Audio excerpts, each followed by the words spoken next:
KPCC ಅಧ್ಯಕ್ಷರಾದ ಶ್ರೀ ಹರಿಪ್ರಸಾದ್ ಅವರೇ, ಇದುವರೆಗೂ ತಮ್ಮನ್ನು ಉದ್ದೇಶಿಸಿ ಮಾತನಾಡಿದ ಎಲ್ಲ ಹಿರಿಯ ಮುಖಂಡರೇ, ಮಾಧ್ಯಮದ ಬಂಧುಗಳೇ, ಇರತಕ್ಕಂಥ ಎಲ್ಲ ಕಾಂಗ್ರೆಸ್ನ ಎಲ್ಲ ಕಿರಿಯ ಬಂಧುಗಳೇ, 1942 ಕ್ವಿಟ್ ಇಂಡಿಯಾ ಚಳುವಳಿ 47ಕ್ಕಿಂತ ಮುಂಚೆ ಅತ್ಯಂತ ದೊಡ್ಡ ಒಂದು ಚಳುವಳಿ ಆಗಿದ್ದು 42ರಲ್ಲಿ.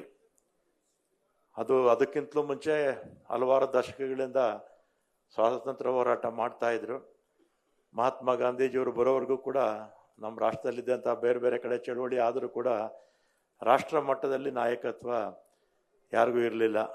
ಆಯಾ ಪ್ರಾಂತ್ಯಕ್ಕೆ ಅವರೆಲ್ಲ ಸೀಮಿತ ಆಗಿದ್ದರು. ಆಮೇಲೆ ಗಾಂಧೀಜಿಯವರು ಬಂದಮೇಲೆ ಒಂದು ದೇಶಕ್ಕೆ ಸ್ವಾತಂತ್ರ್ಯ ಹೋರಾಟಕ್ಕೆ ಒಂದು ನಾಯಕತ್ವ ಸಿಕ್ತು.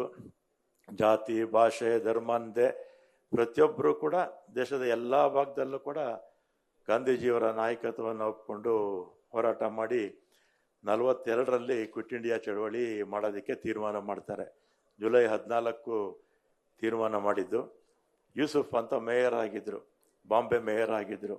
ಅವರು ಇದಕ್ಕೆ ಕ್ವಿಟ್ ಇಂಡಿಯಾ ಚಳವಳಿ ಅಂತೇಳಿ ಅವರು ಇದಕ್ಕೆ ಹೆಸರನ್ನು ಸೂಚಿಸ್ತಾರೆ. ಆಮೇಲೆ ಕ್ವಿಟ್ ಇಂಡಿಯಾ ಚಳವಳಿ ಪ್ರಾರಂಭ ಆಗುತ್ತೆ. ಗಾಂಧೀಜಿಯವರು, ನೆಹರೂರವರು, ವಲ್ಲಭಾಯ್ ಪಟೇಲ್ ಅವರು, ಅನೇಕ ಎಲ್ಲ ಹಿರಿಯ ಮುಖಂಡರನ್ನ ಜೈಲಿಗೆ ಹಾಕ್ತಾರೆ.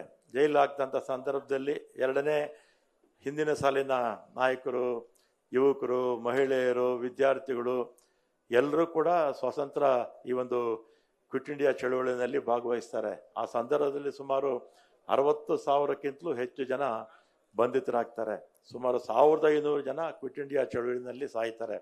ನಮ್ಮ ಕರ್ನಾಟಕದಲ್ಲೂ ಅಷ್ಟೇ 1,500 ಜನ ಇಲ್ಲಿ ಬಂಧಿತರಾಗಿರ್ತಾರೆ.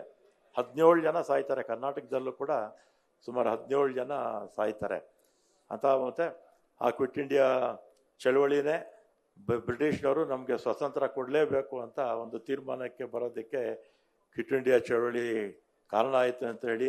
ಮತ್ತು ಕ್ವಿಟ್ ಇಂಡಿಯಾ ಚಳವಳಿನಲ್ಲಿ ಆಗ ಯಾರ್ಯಾರು ಭಾಗವಹಿಸಿದ್ರು, ಭೂಗತ ಚಟುವಟಿಕೆ ಮಾಡ್ತಾಯಿದ್ರು, ಅದನ್ನು ಬ್ರಿಟಿಷ್ನವ್ರಿಗೆ ಮೆಸೇಜ್ ಕೊಡ್ತಾ ಇದ್ದಂಥವ್ರು, ಅವರು ಎಲ್ಲೆಲ್ಲಿ ಅಡಕೊಂಡಿದ್ದಾರೆ ಅಂತ ಇನ್ಫಾರ್ಮೇಷನ್ ಕೊಡ್ತಾ ಇದ್ದವರು, ಅವರೆಲ್ಲ ಕೂಡ ಇವತ್ತು ದೇಶಭಕ್ತರು ಅಂತ ಹೇಳ್ಕೊಂಡು ಇವತ್ತು ಅಧಿಕಾರದಲ್ಲಿ ಇದ್ದಾರೆ.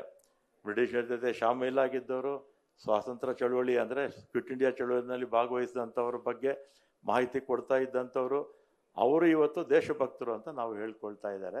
ನಾವು ಇವತ್ತು ದೇಶದಲ್ಲಿ ಆಗಬೇಕಾಗಿರ್ತಕ್ಕಂಥ ಕೆಲಸ ಏನು ಅಂದರೆ, ಈಗಿರ್ತಕ್ಕಂಥ ಮೋದಿಯವರ ಸರ್ಕಾರವನ್ನು ಕಿತ್ತೊಗೆಯುವಂಥ ಕೆಲಸ ಮಾಡಬೇಕು. ಸರ್ಕಾರ ಬಿಟ್ಟೋಗಿ ಅಧಿಕಾರ ಬಿಟ್ಟು ತೊಲಗಿ ಅಂತ ನಾವು ಇವತ್ತು BJPಯ ಕೇಂದ್ರ ಸರ್ಕಾರಕ್ಕೂ ಹೇಳಬೇಕಾಗಿದೆ. ಎಲ್ಲ ರಾಜ್ಯಗಳು, BJP ರಾಜ್ಯಗಳಿದೆಯಲ್ಲ ದೇಶದಲ್ಲಿ ಸುಮಾರು 18-20 ರಾಜ್ಯಗಳಲ್ಲಿ ಮತ್ತು ಸಮ್ಮಿಶ್ರ ಸರ್ಕಾರಗಳು ಅಂದರೆ ಅವರು ಕೊಲೇಷನ್ ಗೌರ್ಮೆಂಟ್ಗಳೆಲ್ಲ ಕಿತ್ತೊಗೆಯುವಂಥ ಕೆಲಸ ಮಾಡಬೇಕಾಗಿದೆ. ಯಾಕಂದರೆ ಇವತ್ತು ದೇಶದಲ್ಲಿ ಅರಾಜಕತೆ ಇದೆ, ಸರ್ವಾಧಿಕಾರ ಇದೆ, ನಿರುದ್ಯೋಗ ಸಮಸ್ಯೆ ಜಾಸ್ತಿ ಆಗಿದೆ, ಯಾರಿಗೂ ಕೂಡ ರಕ್ಷಣೆ ಇಲ್ಲ. ಅದರಿಂದ ಇಂಥ ಒಂದು ಕ್ವಿಟ್ ಇಂಡಿಯಾ ಚಳವಳಿ ಭಾಳ ಅರ್ಥಗರ್ಭಿತವಾಗಿ ಈ ಕಾರ್ಯಕ್ರಮವನ್ನು ಮಾಡಿದ್ದಾರೆ. ಮತ್ತು ಮುಖ್ಯಮಂತ್ರಿಗಳು ಕೂಡ ಕಾರ್ಯಕ್ರಮಕ್ಕೆ ಬಂದರು. ಎಲ್ಲರಿಗೂ ಕೂಡ ಧನ್ಯವಾದಗಳು ಹೇಳಿ ನನ್ನ ಮಾತು ಮುಗಿಸ್ತೇನೆ. ನ್ಯೂಸ್ ಫಸ್ಟ್, ನಿರ್ಭೀತಿಯಿಂದ ನಿಮ್ಮ ಪರವಾಗಿ.